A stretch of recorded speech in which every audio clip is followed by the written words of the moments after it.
Hi, today's September 8th, 2024. I'm honored to have with me Tracy Thurman, who's a writer at brownstone.org and has her own Substack and X. We'll get to those in a second. Tracy is an expert, I think, on the war on food. You wouldn't think there would be one. I mean, maybe toddlers sort of have a war on their own food and splatter it about. But I guess, we are having a war on food. Why? And what is it? And how does it affect us all? Because most people I know actually consume food. So it's a pretty inclusive topic. So it's preoccupying. Most of your Instagram is about food. Tracy, what should we be worried about, and why are we even having this type of war on something we all need? Well, that's such a great question. And again, why are we having a war on food when it is something we all need? Is really I've never heard it boiled down so succinctly. So we all want a healthy food supply. At least, those of us who are, the peasants in this society do. We'd like to have that for all of us. And most of us would never have dreamed 10 years ago that there would be a push to demonize our farmers, the people who produce the food for us. And yet that's where we are now as a society. When we look at what's happening in the Netherlands, in France, in Germany, in many countries in Europe, many people have seen the footage of farmers coming out en masse and protesting. Many people may be familiar with the overthrow of the government in Sri Lanka by the farmers there when they were told they had to go organic overnight, in which any organic farmer will tell you is an impossibility to do that, let alone on a countrywide level. And it happened at the same time they were undergoing an acute diesel shortage. So facing a massive famine, the people rioted, stormed the presidential palace, and overthrew their government. But farmers all over the world are being persecuted, prosecuted, and shut down.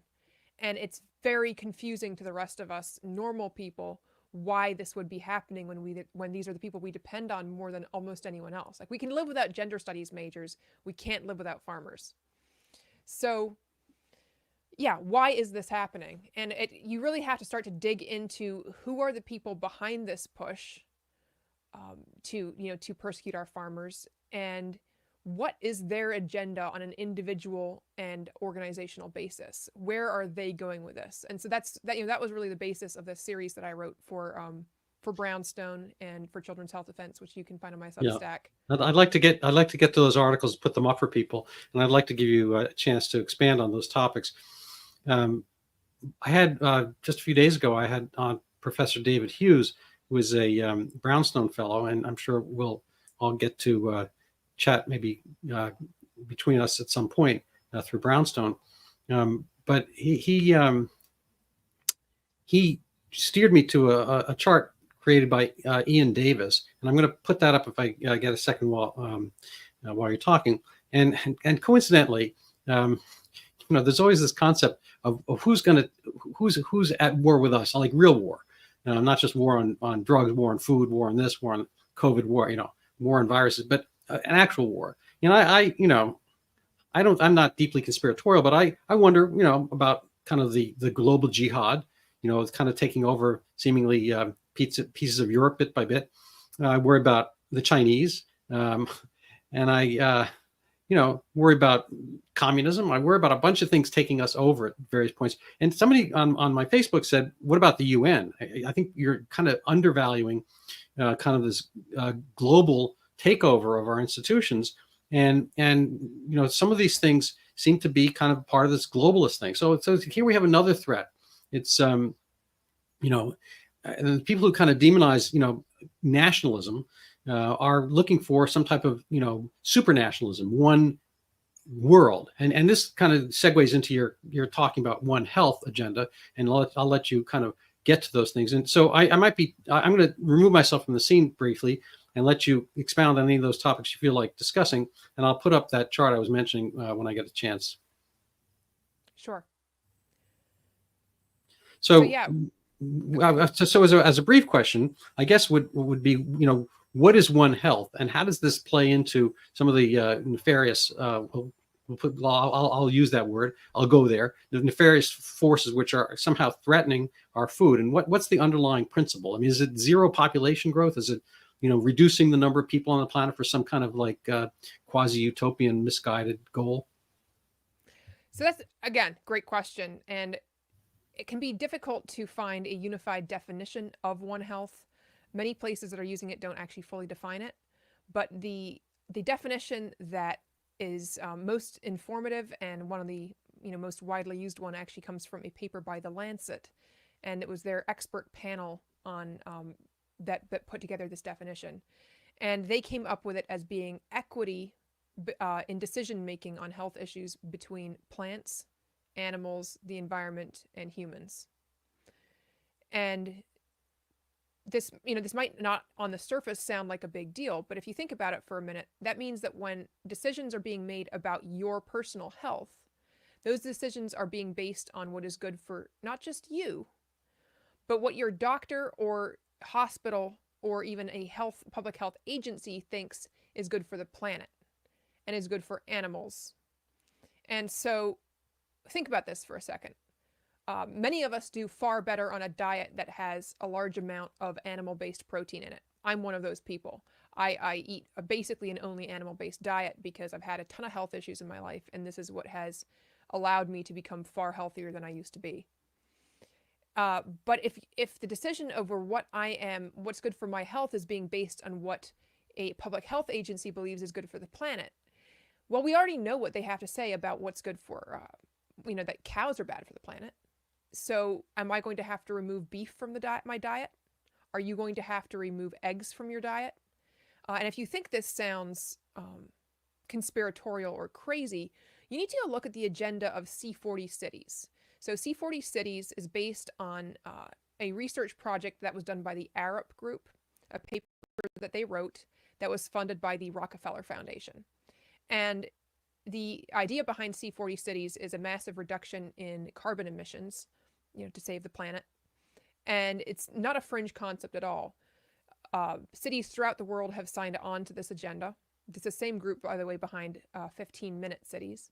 And some of the groups that have signed on the cities that have signed on include Philadelphia, Los Angeles, New York, Seattle, Phoenix, Austin, Texas, Washington, D.C., I believe San Francisco, Boston.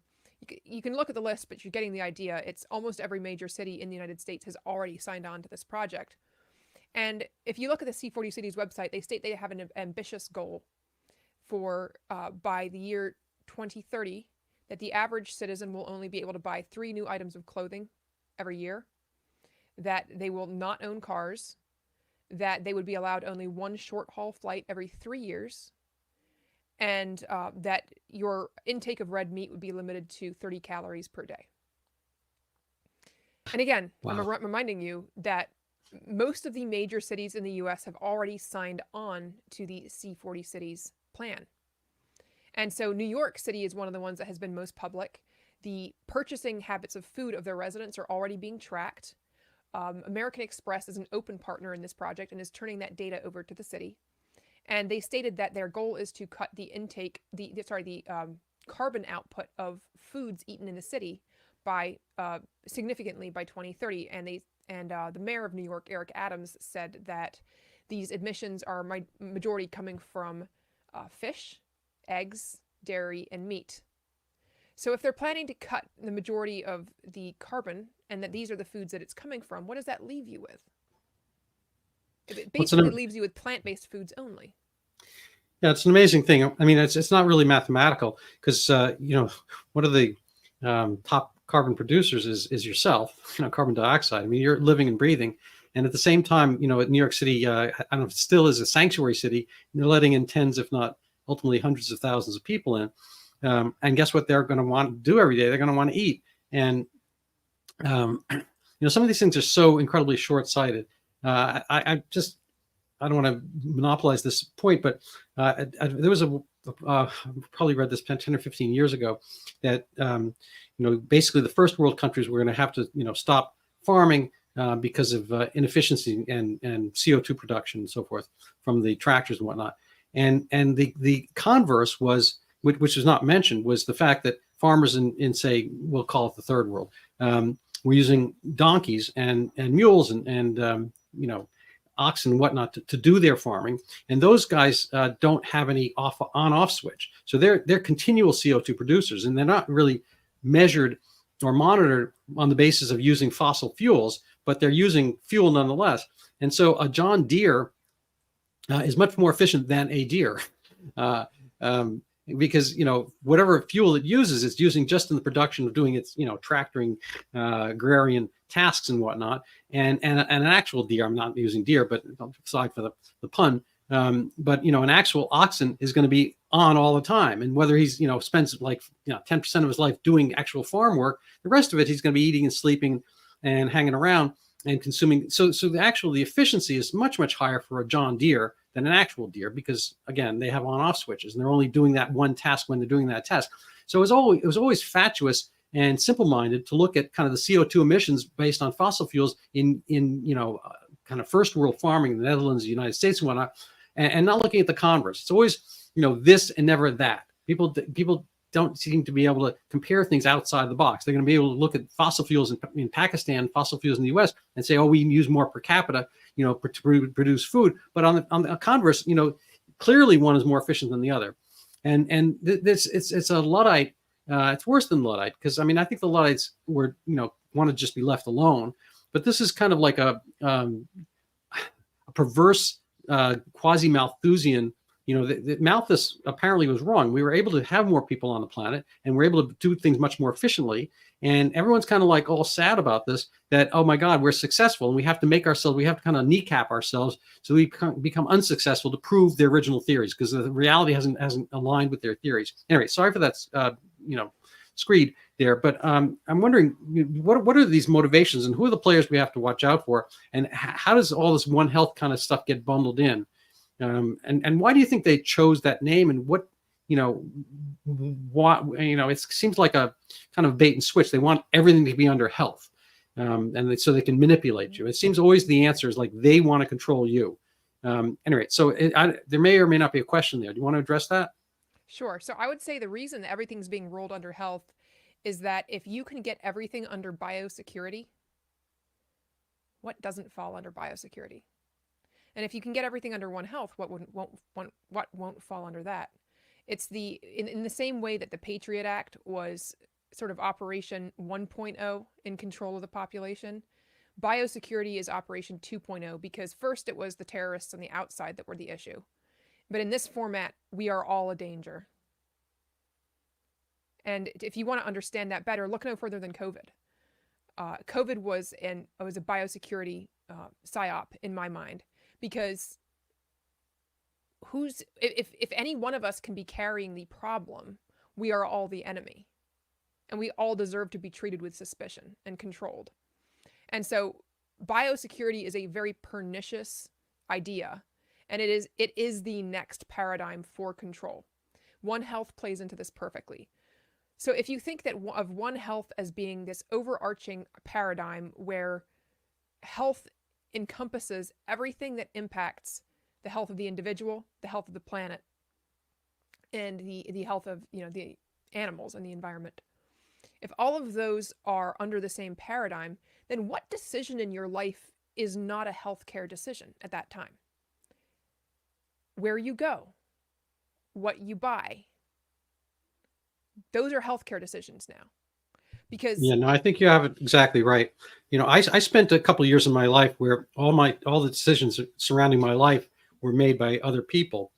It wasn't in prison, and it's not specific, strictly speaking, marriage, although there's some aspects. But when I was an infant, I had no say in my food choices. I think I barely remember. I had no choice in where I was going to go. I had no choice in what I wore. And that's kind of the good kind of prison, because you're not really mentally capable, and somebody's caring for you, and they want good from you. They want good of you, and they want to produce for you, and they're working really hard behind the scenes. You have no idea, in order to get those things to keep you alive, and you're the kind of the light.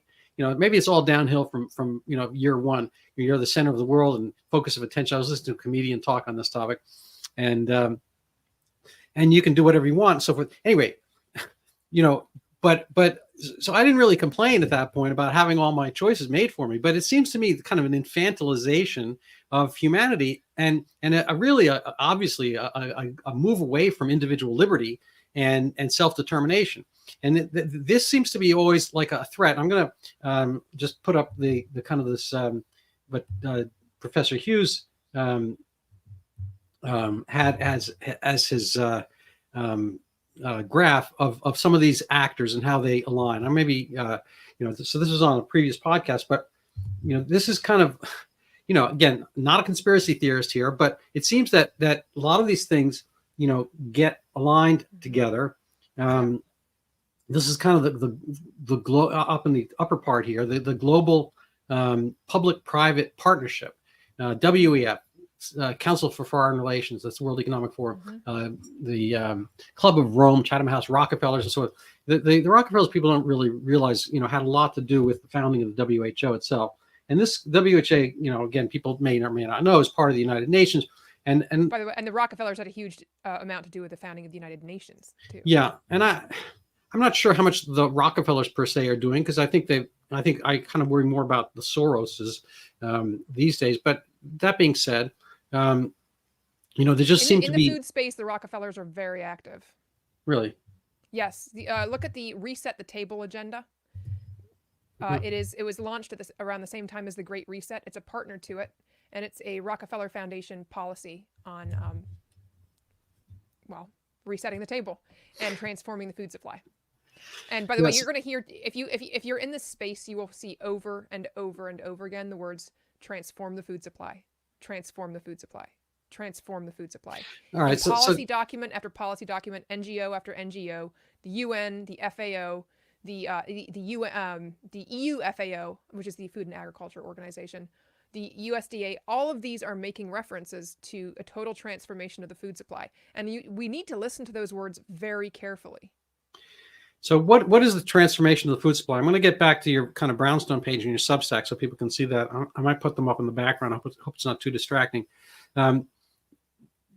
Transform it into what? I mean, eat bugs? I mean, what are we getting at here? And what's the supposed benefit to humanity if they're really interested in kind of reducing humanity, it seems, and making us eat sludge or whatever they think is the right food, or it seems like it's kind of a mixed message, because you bring up that they're going to want to have like vaccines in the food, and so they want to make us healthy, they want us to keep us alive, they want to kill us. I mean, what's the actual, if we could put on their hats and presume them to be having positive thoughts about something. Because I mean, I think even your dictators, they have an idea that they have a vision, and they think when they go to bed at night they're doing good for the world by doing X, Y, and Z.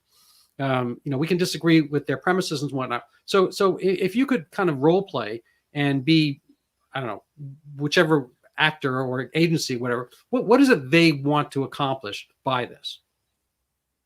I believe the goal is a complete control of the food supply, a completely surveilled food supply, and not to be made up of organic, healthy foods locally grown by independent farmers. That would be available only to the most wealthy among us. But instead, a heavily processed diet, much as the direction we've been moving in as a society for a few decades now, but a heavily processed diet of what I would consider to be fake foods. And I don't say that unadvisedly. All you have to know how they're planning to transform the food supply is to look at the projects that they are funding that are in the pipeline. So the US government is funding a project through DARPA, the Department of Advanced Research Projects for the US military. And they are funding the development of plastic-based protein, where they take military waste plastics, feed them to bacteria to create protein powders that can be fed to humans. I mean, it sounds delicious to me. I don't know about you. There also is a tremendous amount of money going into the insect-based food development. And the EU, for instance, has their novel food program, where they are any thing that was not considered to be human food before 2001 can now qualify as a novel food and be approved. And insects are on that list. They've approved, it's either 4 or 8 insect species for consumption in the EU. And their policy statement that goes along with this is very interesting. They talk about the increased demand for protein among the middle classes as being a problem, and how insects are key to that solution. Of course, this is a problem that, in a sense, they are causing themselves because they are shutting down the healthy, true protein supply, such as beef, such as milk, such as eggs.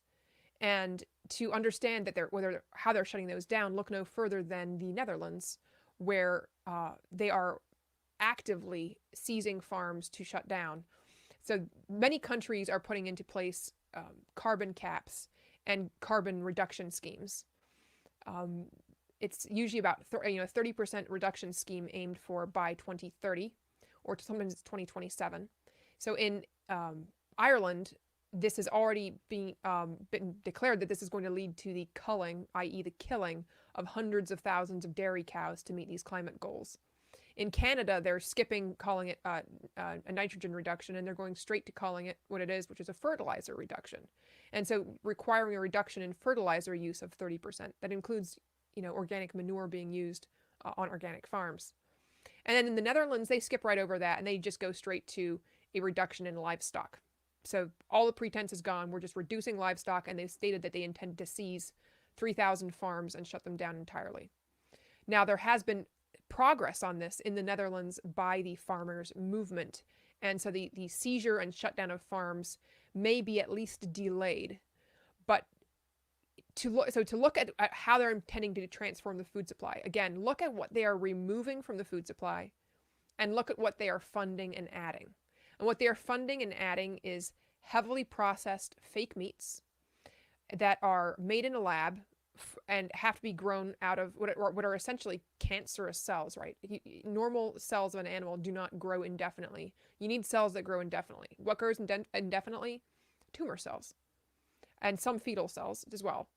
So they take that and they put it in a dish, but in order to get only that to grow, they have to add huge amounts of antibiotics and antifungals.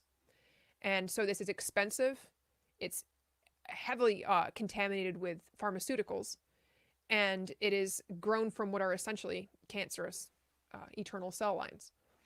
And so they're putting a ton of money into the development of that. There's also the fake meats that are made from plant-based materials, and those are heavily contaminated with glyphosate and hexane and other toxins. And they're made out of genetically modified and essentially untested ingredients too, like the soy-based heme that is added to Bill Gates's Beyond Meat burgers, that is designed to make it look like the fake meat is bleeding. And this was not thoroughly tested, and yet was added to the school lunch supply in the United States. So I kind of I'm amazed by all this stuff, and we could for real in-depth discussion, I think people should go to your Substack, and I'll put that up in a second. But from my perspective, it seems like I know they want to do a lot of things, and they want to have power to do a lot of things. And you're probably too young to remember the movie Bananas by Woody Allen, but basically it's kind of a Cuba-like takeover of Latin American country. And when the revolutionary gets in charge, it turns out he's crazy. He just wants people to do things for the sake of doing them. And so he makes all these kind of edicts, and one of those is that everyone has to change their underwear every day, and because people are going to have a hard time checking, they're going to have to wear their underwear on the outside. And he's got a whole bunch of these kind of silliness things, and part of it, again, kind of like 1984, the essence of 2 + 2 = 5 is not that 2 + 2 = 5, but to get somebody to break down and have to go and contravene their own sensibilities and say that thing as obeisance, as a bowing to the state. So aside from mere power hungry, kind of Dr. Evil ish, villainhood, I don't see that they see themselves as villains. But if you could articulate, again, kind of to my previous question, what is it they really, really, really want? What is it they want? Do they just want to tinker with stuff and be in charge? Fine. But what's their vision here? I mean, they want to cut down this. They want to replace this. It seems like they want to limit people and kind of make food more efficient. Maybe. I mean, what's the charitable aspect of what they want to do if they were here to phrase it?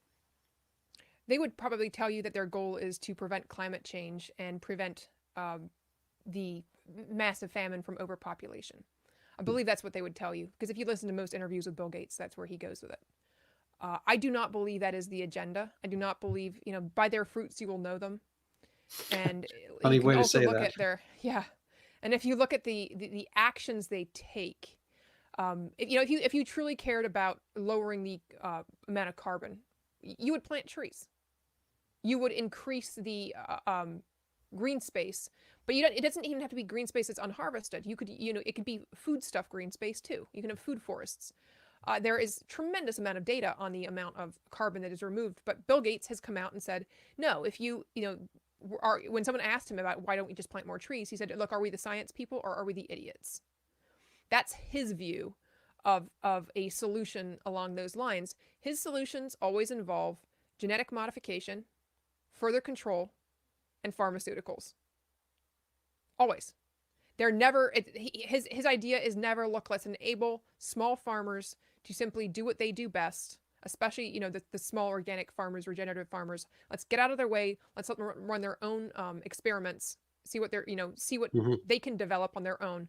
It's this very technocratic top-down regime. So what do I think is going on?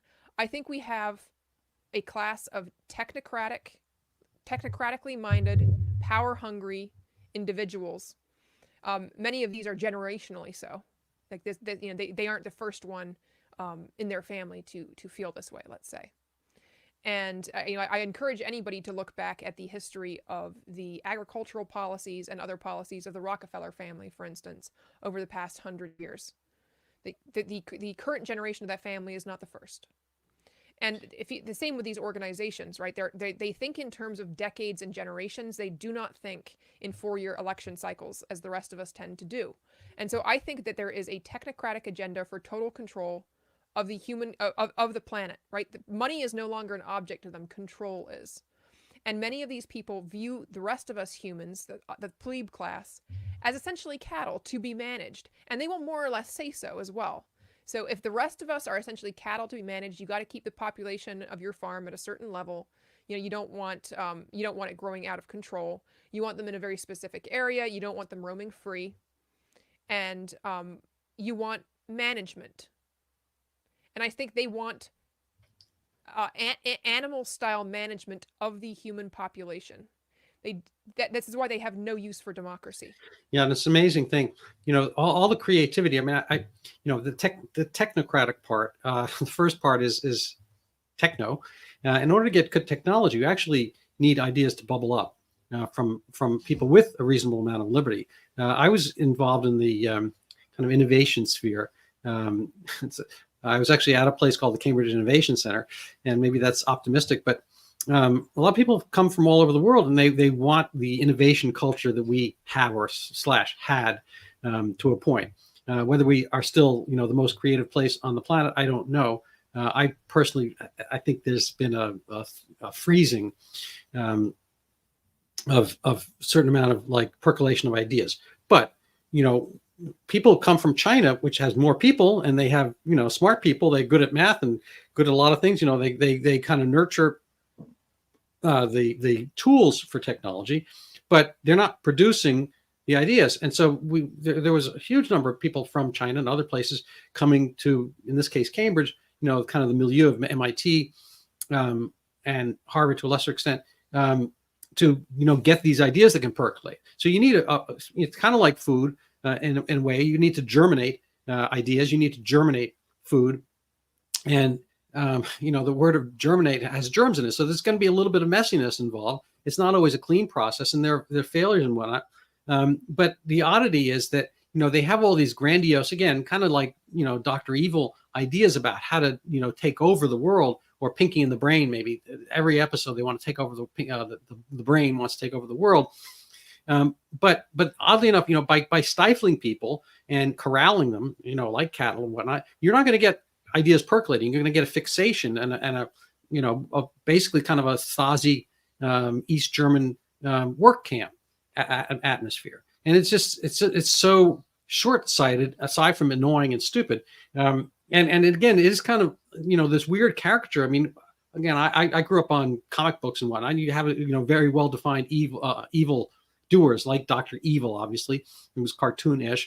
the Joker, the Riddler, the this and that, and you can kind of identify them. But oddly enough, the seems like the some nefarious characters now are of the elites. I mean, you have a good quote by Prince Philip. Maybe you can harvest that for us. And John Kerry, we know, was asked about all the mega carbon tons or whatever that he's using. Well, it's more important for him. He has to be these places, so he's not going to restrict himself to a 15-minute city, like diet of a one flight, for 10 minutes, whatever. But what do we name these guys? I mean, it's just kind of a treason of the elites, it seems, against the people. I mean, there used to be lèse-majesté, and this idea that you had a role in the upper levels of society, and you had kind of I guess it was noblesse oblige. I might have my quotes wrong, but noblesse oblige is that you have the sense of being nobility, that you have an obligation to those under you. You have more, and that seems such a quaint notion now, and it seems actual kind of genuine derision and hatred from our betters. Maybe again, if you can toss out the Prince Philip one and his offspring, Prince Charles, I don't think it's really fallen far from that tree. No.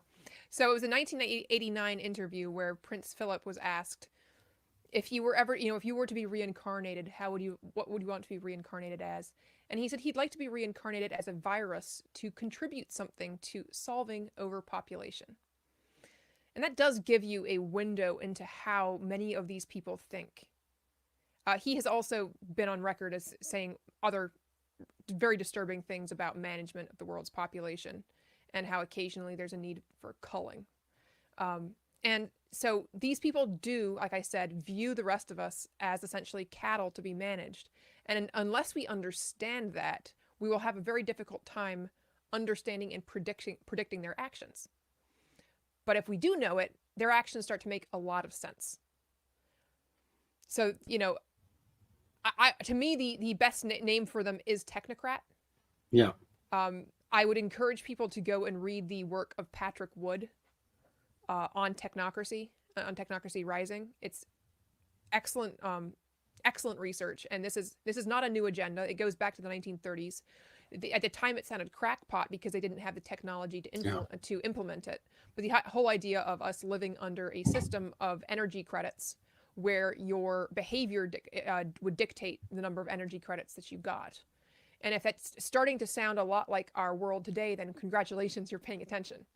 Right. But we are moving very rapidly toward a system of energy credits under a carbon system and a social a social credit score system. Yeah.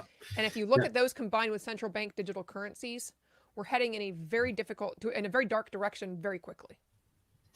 Yeah, no, I agree with you in that. I personally think that the reason that MAGA, Make America Great Again, is seen as, and MAHA, Make America Healthy Again, now kind of conjoined, is that it threatens this, I think, again, short-sighted, perverse, power-hungry, technocratic urge. Donald Trump, his only, he's got many flaws. I mean, we are all flawed individuals, but he was able to kind of see through the Paris Accords and see through the JCPOA, the Iran deal, as it were, and see through a lot of the frauds that had been perpetrated by the abominaoids and whatnot. And he fell for the technocrat illusion. I've written for Brownstone a number of different articles, but the most recent one is Dr. Fauci's DNA of Caring, or it's called Fauci's DNA of Caring. And he, again, I always try to get in people's own minds about this kind of thing. And it's not that hard with him because he's a talker, more than myself probably. And on his book tour, he announces, says, I always had this DNA of caring. His dad was a pharmacist, and he just can't get away. He's such a caring person, and he's denied initiating lockdowns at the same time that he brought about lockdowns. But clearly, Trump was, I think, cruising to victory in 2020. I mean, anything could have happened, but I think he was favored in the polls and think the economy was great. And this was a takedown. This was a technocratic, sleight of hand to misrepresent things as a Chinese bioweapon, when clearly, from the Diamond Princess alone, it was obvious that it was not. Even if it was a Chinese bioweapon, it wasn't a lethal one. And you know, and that was probably his fatal flaw, that he wasn't really willing to research the matter himself. But again, it's tough because he can't be everything. He can be good at his version of politics, and you can't necessarily be a bio statistician / scientist, whatever. And he listened to the wrong people, and the wrong people have this technocratic image. And I think that a lot of COVID stuff, and I don't, the part of that article is that, this was kind of a Trojan horse, COVID was, for mRNA technology, which had never passed phase 1 trials. And this was a way of basically trotting it out on the whole population all at once. I mean, of the world, essentially. And side effects be damned. And this kind of like real disdain for people is, again, the opposite of noblesse oblige, and is the opposite of DNA of caring. Unless the only DNA of caring is, some mRNA that you think is going to give people your own mindset, which is not caring at all. Right. So the question would be, kind of to segue to the mRNA part, you're talking about food as pharmacology in a sense. I'm a little bit skeptical on that, because I think, the gut is pretty good at breaking down proteins and whatnot. What is out there? What's being attempted at the very least, and what are our worries about, food being kind of I guess a Trojan horse, essentially. I mean, which is kind of almost a virus term. And one last point about Prince Philip virus is, this is a guy who wants to be a virus, who actually currently is a parasite. I mean, during his lifetime. I mean, this is a guy who produces Zippo, aside from being a figurehead and living on huge estates. We were in England in January. Windsor Castle is just an amazing place. But it's really not a family home. It's a home for maybe, if they really want to be a sanctuary city, they could probably take about 5,000 or 10,000 people and put them there. Right. But so it's kind of an odd thing that, there's an old expression that an attorney, I don't know if you are an attorney, so don't take this personally. My dad was a lawyer. I love lawyers. But there's an old sardonic definition, which is an attorney is a parasite who does not yet realize he is such, because nobody has yet paid him to do so. But in this case, Prince Philip, living parasitically, sees himself as somehow to be reincarnated. Maybe he is currently, in the case of King Charles, as that virus that takes down humanity. So to get to my previous question, is there kind of the pharmacologizing, if that's a word, of food? Yes. So there's been a big to do over the last year or so of whether or not there are mRNA vaccines in our food supply. And, I would say that's not really the right question to ask. I do recommend everybody ask what vaccines are being given to their food. There are hundreds of veterinary vaccines being given to food. Actually, the most vaccinated part of your food supply is farmed fish. And there are already DNA vaccines being given to fish. So, and there are RNA vaccines in the being given to pork. So those are on the Sequivity platform made by Merck. There are currently no mRNA vaccines in our beef. I think it's the University of Iowa is doing a study right now trying to develop a continuous release mRNA patch that would be embedded in cows, so releasing a continuous stream of mRNA, so-called vaccine. And that does bring up questions, because if those are dairy cows, that the mRNA would cross into the milk, because we know it did, enter babies through breast milk after their mothers were vaccinated during the COVID pandemic. And so that's the fact that there were infants who were consuming the milk of their mothers after being vaccinated during the COVID pandemic, who experienced health effects, does give me pause for concern here, because I would have also made the assumption that it would be most likely that the digestive process would break any of this down, but that would start to suggest that perhaps that is not the case. There was also a study done by Chinese scientists where they injected milk-derived mRNA exosomes into the duodenums, that's a piece of the intestine of mice, and then confirmed that it did indeed cross the digestive tract into the blood supply and was active there.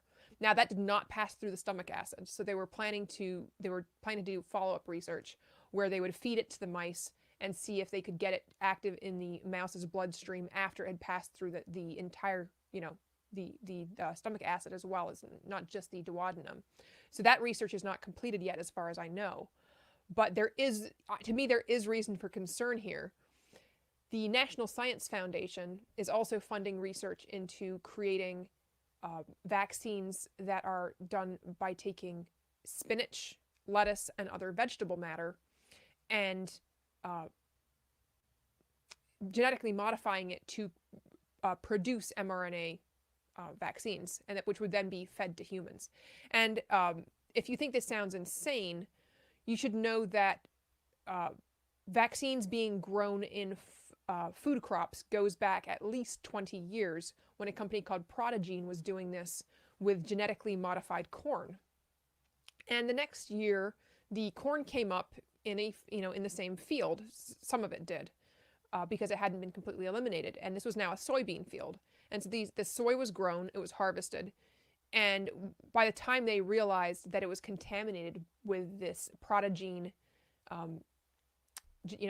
genetic vaccine, they had to destroy 500,000 pounds or was it 500,000 bushels, I think, of soybeans because of this contamination. And the company was fined millions of dollars. You can read about it in the New York Times. It's linked in the piece that I wrote about. And so they're already using food-based vaccines in the animal population and have been for many years now. That suggests to me that it's not impossible for this to be done to humans as well. And so it remains a serious concern for me. I think it's an area that we need to watch carefully. Again, it's one where I would encourage people to go and read the actual research, read papers like mine here, go and read research papers. Dr. Malone has done good work on this. Others have as well. So don't be making statements that are completely unsupported, which will be like crying wolf. And then in 2 to 3 years, when this stuff is active, we will have already discredited ourselves. So don't do that. But do understand this is a real concern. It's probably not far around the corner. And unless we want to be medicated via our food, which to some degree really we are, it's just not with it's not through vaccines in the food. But unless we want to be medicated through our food, we need to start seeking out an independent food supply where we know our own farmer and we know what's going into that food. Yeah, so there has been some medicalization of food going on for almost my entire life. I grew up in New York City, and to the extent that I grew up, and my recollection is the water was fluoridated, and adding fluorine to the water is a trick to help dental health.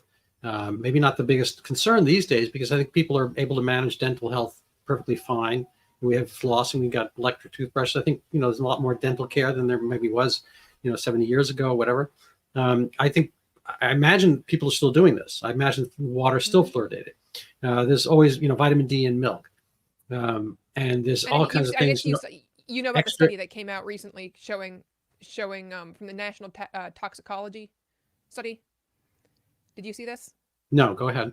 Okay, so it's a study that has now officially confirmed by the United States government that fluoride is a neurotoxin that reduces the IQ of children. They've been attempting to suppress this study for years, and a lawsuit finally forced them to release it. So this was I don't think there's not much purpose to having it continue. A lot of these things. Isn't. And if you want to build, if you're concerned about building your enamel, go look up nanohydroxyapatite. It is the actual material out of which your teeth are built. There are Yeah. toothpastes you can get that are fluoride free but have nanohydroxyapatite. And I used to use fluoride toothpaste. It never solved my sensitivity. I Right. switched to nanohydroxyapatite toothpaste, and guess what? I have no sensitivity anymore. It works. It That's good. actually rebuilds your teeth without, killing your children's brain Yeah, cells, I mean, I which is got a to say, I'm plus. kind of, I wake up skeptical. I go to sleep skeptical. I'm skeptical during the day. I don't know about when I'm dreaming, but I personally, don't necessarily think you need to do that. I mean, I think the body creates this stuff, and whether you're Sure. actually seeking out, I mean, the kind of is there used to be the term that you eat brains, you get smarter. You eat carrots, your vision gets better. I mean, maybe that works to a certain extent for vitamin A, but a lot of things, we kind of have an anthropomorphization of food, and people think if they eat X, there will something will happen. They'll get strong bones. I think your body's perfectly fine as long as you have an adequate amount of essential amino acids, and your diet is adequate for calorically, and you're not being abused in many other ways. You're pretty much going to come out fine. I mean, what's my evidence for that? But if you I are mean, but if you are dealing with major health issues, fair enough.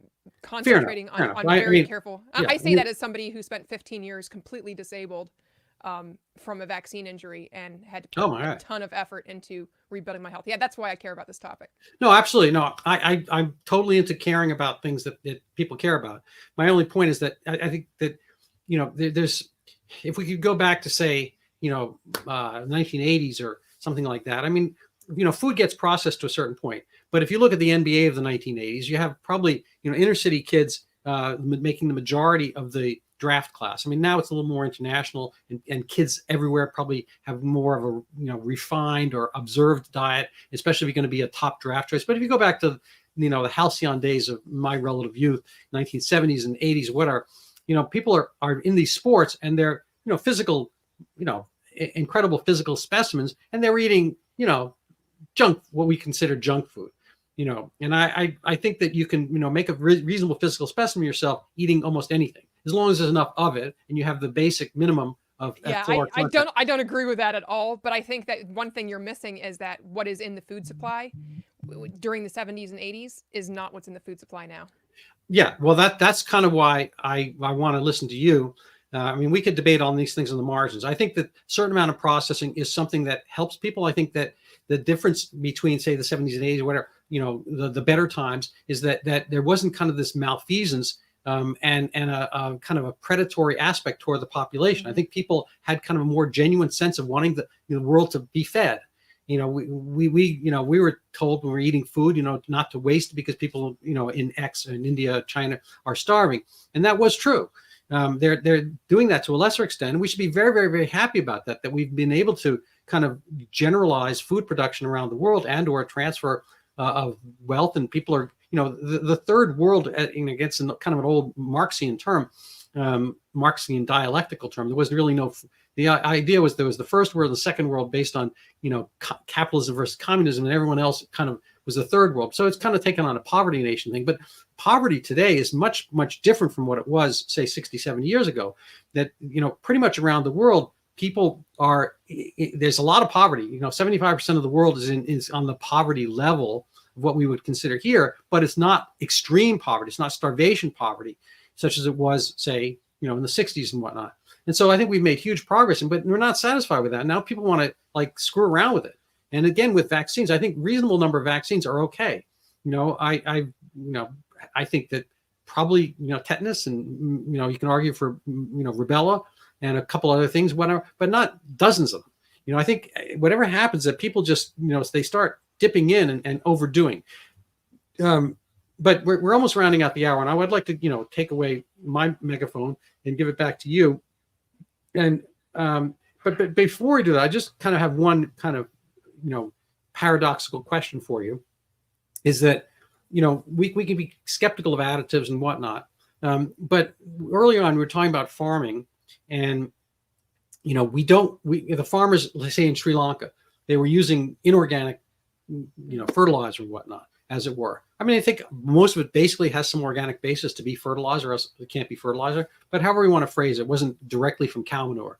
It was some processed aspect of It was fertilizer. mostly made So from we want acid. farmers to have that. We want them to have basically processed, items. We want them to have mechanical tools and whatnot that's adequate to the task. We don't, in order to get enough food for the people who are here. So we want some processing to happen on the agricultural level, but you're also kind of warning against. I mean, you kind of want to go back to first principles and get, kind of the Amish kind of model for farming and whatnot, get our food from that. But that's not really workable worldwide. And I don't think everyone. So to represent what I think that I want the government to stop making the decisions for the farmers. That's what I really want. If we get rid of our incredibly corrupted model here in this country of agricultural subsidies, we'll get a lot less corn and soybeans, and we'll get a lot more permaculture. Because right now, farmers are paid to grow the least nutrient dense crops in existence. And a lot of those are being used for things like ethanol rather than, for food. And there's some of the most glyphosate heavy crops as well. So what I really want is for farmers to be the experts making the decisions. And for there to be a level playing field. Right now, there is no level playing field. In meat production, there's a cartel.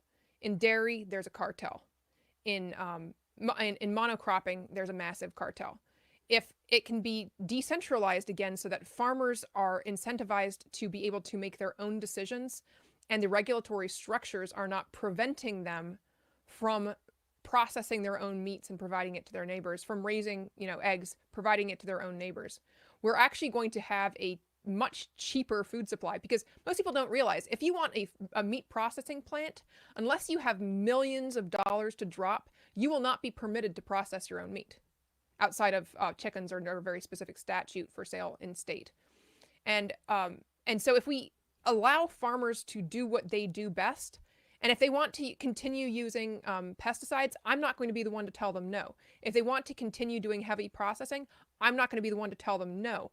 But I do not want a system that is slanted in strong regulatory preference to those models, such that the farmers who want to step outside those models are forced to charge artificially high prices for their goods. And that's what we currently have. I think that's excellent. I think that's kind of the Milton Friedman way of doing things. I think that is a really nice point.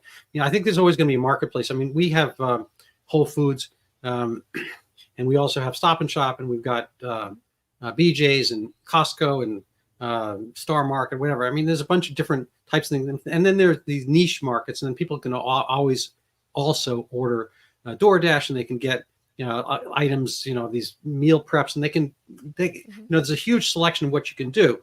I don't pick out your clothing, and you don't pick out my clothing, and I get to wear what I want to wear, and it doesn't really affect or bother anybody else. If I'm I actually had somebody on one of my comments like, "Oh, before I turned the video on, I thought you were British," because I wore a tie. I mean, that's where we are in the United States these days. If you wear a tie, they think you're a foreigner. But whatever. But I like the clothing model. It's like, if we all start wearing the same thing because Chairman Mao said so, then ipso facto it's Maoist. And I think a lot of these things are Maoist. And they have the mix of like Woody Allen's Bananas, lunacy dictator aspect, because I don't think a lot of these things make actual sense. I mean, first of all, their terminology is horrible. As a chemistry major back in the day, when I hear about removing nitrogen from the soil, I'm like, dude, it's not, you're not removing nitrogen. Is like 70% of the atmosphere, and the people who want to like reduce carbon dioxide, they never know how much there is in the atmosphere. They think it's like 5-10% of the atmosphere is carbon dioxide. And they don't have no idea that obviously in a greenhouse, if you want to grow something, you actually try to have a higher CO2 level, because that makes plants grow. And this little bit of this kind of buffering that happens, if the higher CO2 level, then plants grow better. And so, a lot of it's been going on for a long time before us. And people have this kind of sensibility. They have their own quote unquote DNA of caring, like Dr. Fauci, but it's misguided. You can think you have this, but it doesn't mean you're right. And the way to play these things out is in the marketplace of ideas. And exactly. and most of the time, their idea is to shut the bleep up. And right. Fortunately, you're not doing that. I appreciate that. So I'm going to have people, look at your Substack here, and maybe you can, before I have the last word, guide us a little bit about what your plan would be on an individual level and then on a political one. Sure. So on an individual level, I would encourage people to educate themselves about what is actually in the food supply.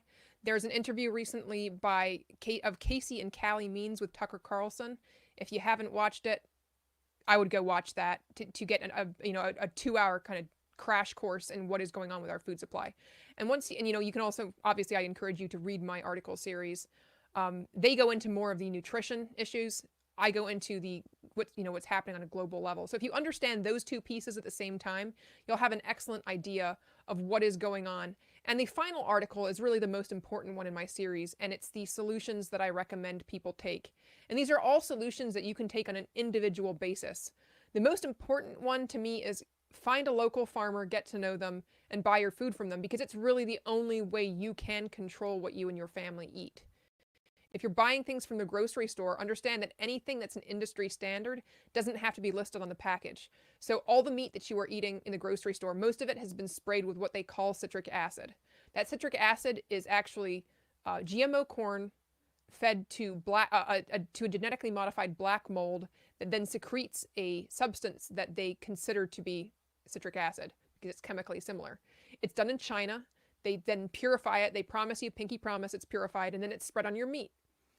And the fact that this happens to go along, the use of this correlates very strongly with the massive rise in black mold allergies. Please pay no attention to the man behind that curtain. So look at my series, look at Casey and Callie's interview to learn more about these issues. But then the solution section goes into a number of other things that you can do. I strongly recommend people support Thomas Massey's Interstate Raw Milk Freedom Act, and that people support the Prime Act. These would go a long way toward allowing our farmers to just do what they do best, which is farm without overt regulatory harassment as is happening at the moment.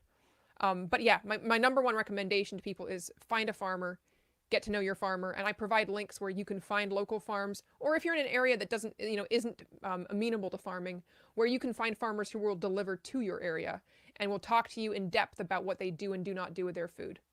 The other thing I would recommend people remember is, and I say this advisedly as somebody who's spent 15 years of my life completely disabled as the result of an injury from a medical product. Understand that if you are buying extremely cheap food, at some point you probably are going to pay for it with your health. And that when you pay for it with your health, it's not just economic, it's loss of quality of life. I lost 15 years of my youth to this. I lost the time when I should have been concentrating on my education and going out and having friends. I lost all those years.